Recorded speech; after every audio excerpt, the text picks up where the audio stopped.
भ्रष्टाचार को लेकर के इस वक्त दो राज्यपाल छाए हुए हैं।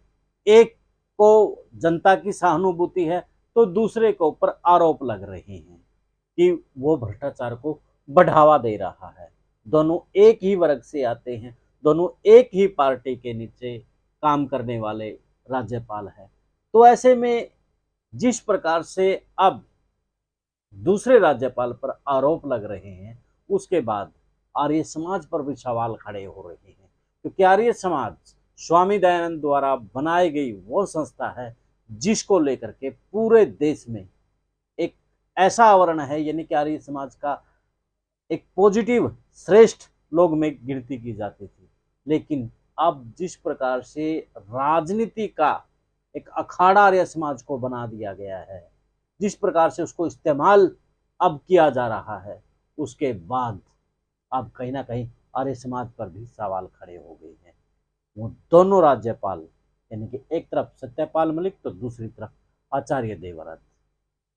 हाल ही में एक प्रेस कॉन्फ्रेंस भी आचार्य देवव्रत को लेकर के हुई है, तो दूसरी तरफ सत्यपाल मलिक को तो आप सुनते ही रहते हैं। तो क्या कुछ मामला है, करते हैं इस पे चर्चा में जाने से पहले द विश्व प्रेम न्यूज और हरियाणा न्यूज फ्लैश को आप देखते देखते फॉलो कर लें और शेयर भी करें। ये सूचना, ये खबर बड़ी महत्वपूर्ण है, क्योंकि ये खबर देश हित में है, ये खबर आर्य समाज के लिए हित में है। अगर अभी इसको लेकर के कुछ नहीं किया गया तो कहीं ना कहीं आर्य समाज जो अब राजनीति का अखाड़ा बन गया है, उस पर एक बड़ा कलंक लगने वाला है। तो करते हैं इस पर चर्चा। सभी नमस्कार, राम राम। मैं कुलदीप खंडेलवाल, द विश्व प्रेम न्यूज और हरियाणा न्यूज फ्लैश। देश में इस प्रकार भ्रष्टाचार को लेकर के जो एक लड़ाई की बात 2014 में कही गई थी, वो कहीं ना कहीं अब 2024 के चुनाव से पहले, यानी कि 2023 में आकर के दूसरी तरह से खड़ी हो गई है।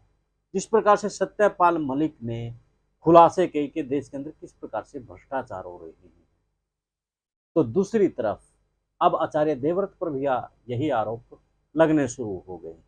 और आचार्य देवव्रत पर जो आरोप लगा रहे हैं, आर्य समाज के लोग ही लगा रहे हैं कि जिस प्रकार से आचार्य देवव्रत ने आर्य समाज का बट्टा गोड़ किया है, क्योंकि हरियाणवी में वो सीधे बोल रहे हैं कि आचार्य देवव्रत ने जिस प्रकार से राजनीति का अखाड़ा बना करके इस्तेमाल करके आर्य समाज की पूरी बुरे हाल कर दिए।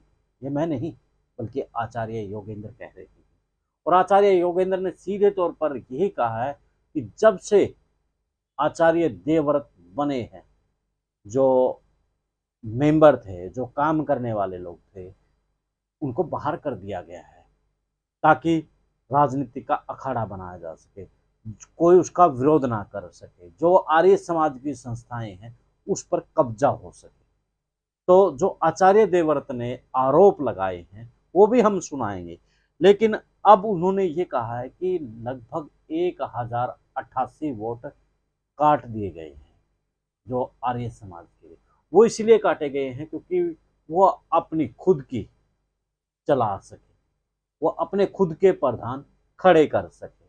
तो इस मामले को लेकर के हमने जब आर्य समाज के लोगों से बातचीत की कि वो आर्य समाज को लेकर के किस प्रकार से खतरनाक है, उन लोगों ने यही बताया कि जिस प्रकार से आज राजनीति का अखाड़ा आर्य समाज बना हुआ है, अपनी साख बचाने के लिए, अपना सिस्टम बचाने के लिए उन्होंने अपना प्रधान नियुक्त कर दिया है, राधा कृष्ण, जो कि आर्य प्रतिनिधि का प्रधान, आर्य प्रतिनिधि सभा का प्रधान बनाया गया है। राधा कृष्ण वो एक प्रॉपर्टी डीलर है, और उसी प्रॉपर्टी डीलर पर अब बड़े गंभीर आरोप लगे हैं। पिछले दिनों आपने देखा भी होगा, एक एएसआई का मामला था, उसको लेकर के आचार्य योगेंद्र ने अपनी प्रेस कॉन्फ्रेंस करी है कि 1 करोड़ कुछ लगभग, यानी कि उसने अमाउंट दी थी और उस अमाउंट का जमीन देने की कुछ बात हुई थी, लेकिन वो जमीन भी नहीं देगी। और वो जमीन के जो भाव हैं वो 3 करोड़ के लगभग पहुंच गए हैं।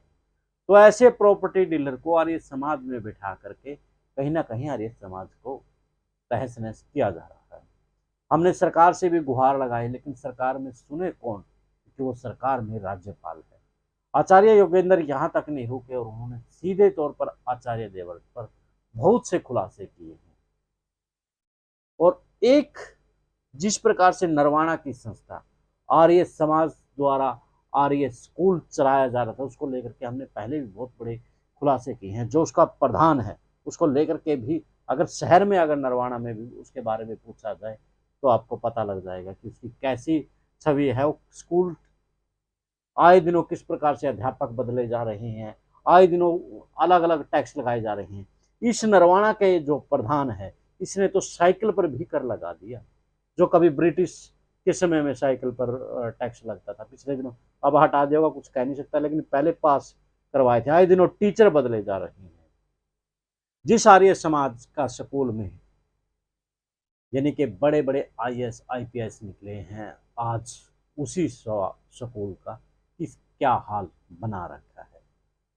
खैर, अब आचार्य योगेंद्र ने आचार्य देवव्रत राज्यपाल को लेकर के जिस प्रकार के खुलासे किए हैं, तो उससे से तो यही लग रहा है। इसमें मैं एक बात से पहले ये जोड़ना चाहूँगा कि जिस प्रकार से आर्य समाज को, क्योंकि मैं बचपन से आर्य समाज को पढ़ा है, सुना है, आर्य समाज परिवार से मैं रहा हूँ, तो स्वामी दयानंद पाखंड के बड़े खिलाफ थे, मूर्ति पूजा के बड़े खिलाफ थे।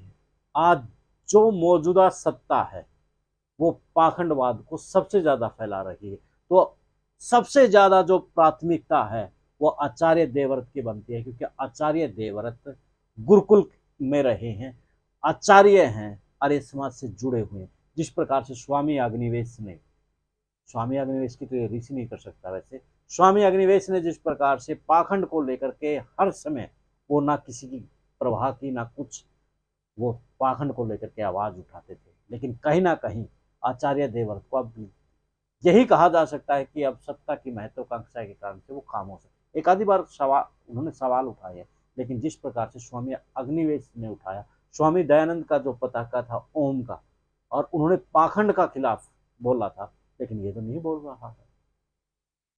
लेकिन राजनीति जिस प्रकार से आचार्य योगेंद्र कह रहा है, तो